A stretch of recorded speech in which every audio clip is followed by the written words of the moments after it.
Hello student, welcome to Ashish classes PCM PCB. बच्चों, आज हम लोग ह्यूमन रिप्रोडक्शन का सेकंड लेक्चर स्टार्ट करने जा रहे हैं। सेकंड लेक्चर में आज का हमारा टॉपिक है प्यूबर्टी। ठीक है, तो प्यूबर्टी के बारे में हम लोग आज के लेक्चर में पढ़ेंगे। बेसिकली बच्चों, प्यूबर्टी होता क्या है? तो प्यूबर्टी अगर हम मेल्स की बात करते हैं या फीमेल्स की बात करते हैं, तो ये जब भी कोई मेल यानी जब भी कोई लड़का क्या होता है 14 ईयर्स का हो जाता है, तो उसमें प्यूबर्टी, उसी एज को जो बोलते हैं वो प्यूबर्टी एज होती है। प्यूबर्टी एज में होता क्या है, जैसे फीमेल्स अगर 12 ईयर की कोई 12 साल की लड़की हो जाती है तो उसमें प्यूबर्टी स्टार्ट हो जाती है। प्यूबर्टी में होता क्या बेसिकली?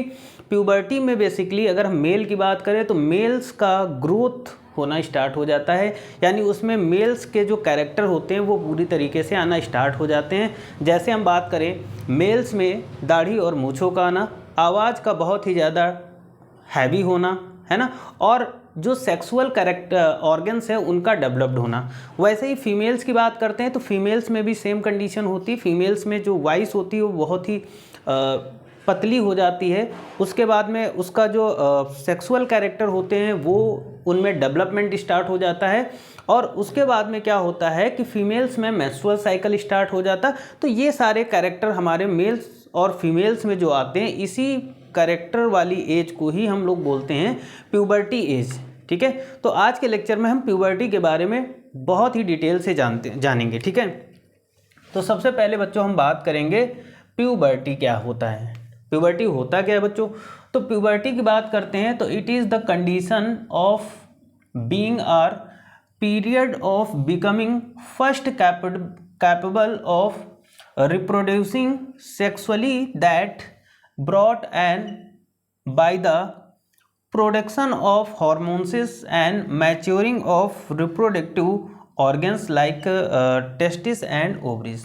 बच्चों, इसमें होता क्या है, जब भी मेल और फीमेल में प्यूबर्टी एज आती है तो उस टाइम क्या होता है कि मेल्स में जो उनके मेल हो या फिर फीमेल हो, उनके जो सेक्सुअल ऑर्गन्स होते हैं वो डेवलप्ड होना स्टार्ट हो जाते हैं। अगर हम मेल की बात करते हैं तो मेल्स में टेस्टिस हो गया यानी पेनिस हो गया, ये सारी चीज़ें क्या होती है, डेवलप्ड होना स्टार्ट हो जाते हैं।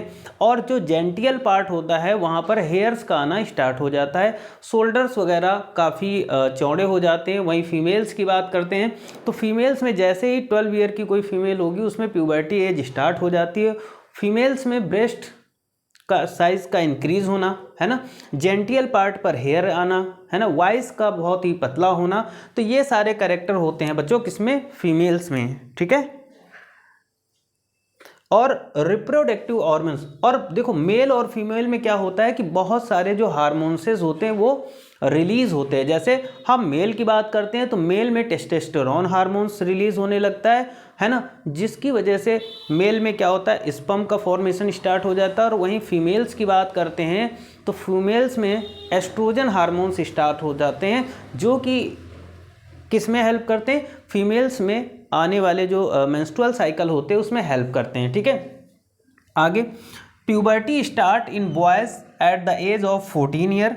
हम बच्चों बॉयज़ की बात करते हैं तो जब भी कोई बॉय यानी जब भी कोई लड़का 14 साल का हो जाता है तो उसमें प्यूबर्टी आना स्टार्ट हो जाती है। ठीक है, वहीं पर बात करते हैं and in girls at the age of 12 year.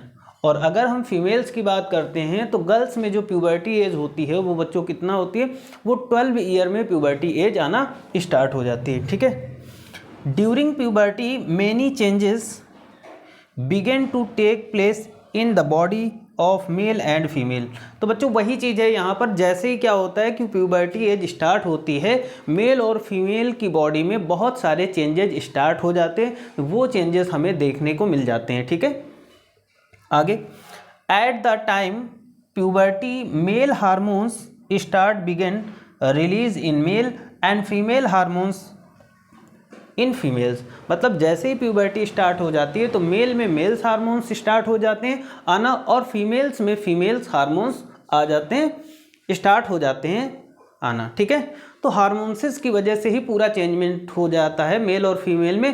तो जैसे ही प्यूबर्टी आती है तो मेल में मेल हार्मोन्स रिलीज होना स्टार्ट हो जाते हैं और फीमेल में फीमेल हार्मोन्स रिलीज होना स्टार्ट हो जाते हैं। बच्चों आगे हम बात करेंगे चेंजेस ऑकर्स ड्यूरिंग प्यूबर्टी। मतलब प्यूबर्टी के टाइम पे कौन कौन से चेंजेस होंगे, चाहे वो मेल की बात करें यानी गर्ल्स की बात करें या फीमेल मेल की बात करें या फिर हम फीमेल यानी गर्ल्स की बात करें।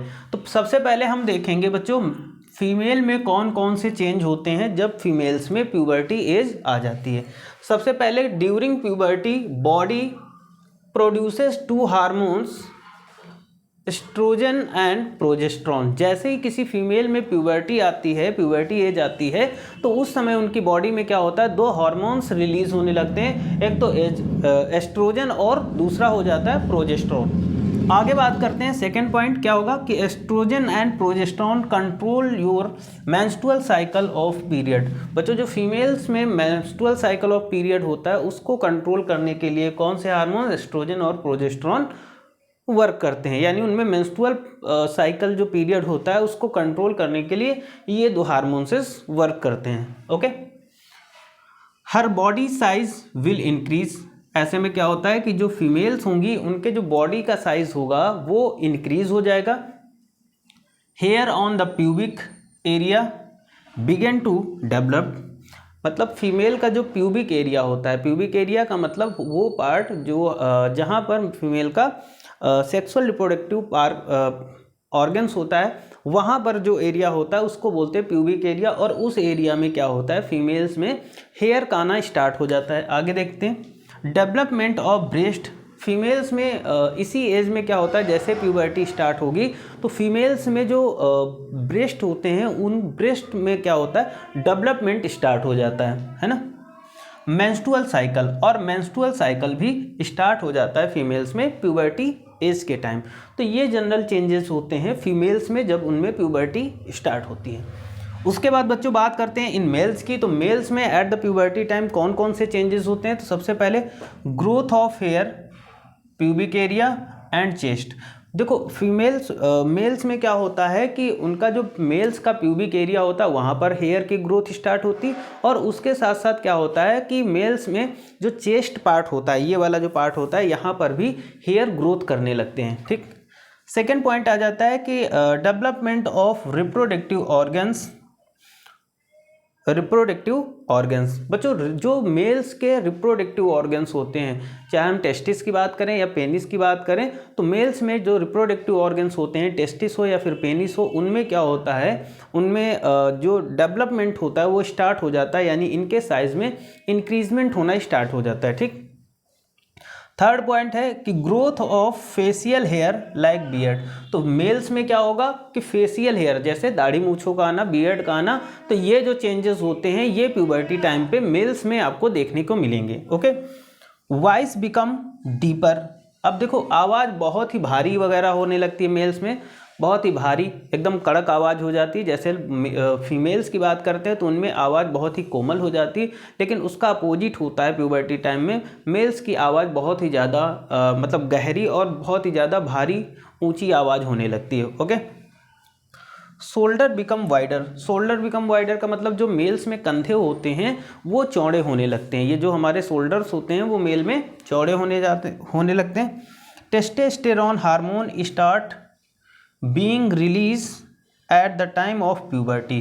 और जैसे ही प्यूबर्टी बच्चों स्टार्ट होती है तो उसी टाइम पे मेल्स में क्या होता है, टेस्टोस्टेरोन नाम का जो हार्मोन्स होता है वो रिलीज़ होना स्टार्ट हो जाता है, और वही हार्मोन्स होता है जो मेल्स में चेंजमेंट लाता है, जो सेक्सुअल फीलिंग लाने का वर्क करेगा। या फिर हम बात करते हैं टेस्टोस्टेरोन जो हमारा स्पर्म वगैरह का जो प्रोडक्शन होगा, तो उन सभी के लिए टेस्टोस्टेरोन काफ़ी इंपॉर्टेंट होता है। तो जैसे ही प्यूबर्टी स्टार्ट होती है मेल्स में तो वहाँ पर क्या होता है कि जो टेस्टोस्टेरोन हार्मोन्स होता है वो वहाँ से वहीं पे रिलीज़ होने लगता है। तो बच्चों आज के लेक्चर में हमने जाना कि प्यूबर्टी क्या होता है और मेल्स और फीमेल्स में ड्यूरिंग प्यूबर्टी क्या क्या चेंजमेंट होते हैं। तो सारी चीज़ें हमने सेकंड लेक्चर में कंप्लीट कर ली। अब नेक्स्ट लेक्चर में हम लोग इसके आगे का टॉपिक पढ़ेंगे। तो आज के लिए इतना ही रखते हैं बच्चों। Thank you for this class. मिलते हैं नेक्स्ट वीडियो में। और इससे पहले अगर आप चैनल पर नए हैं तो चैनल को सब्सक्राइब करना मत भूलिएगा, और वीडियो को जितना हो सके लाइक और शेयर करिएगा। ओके।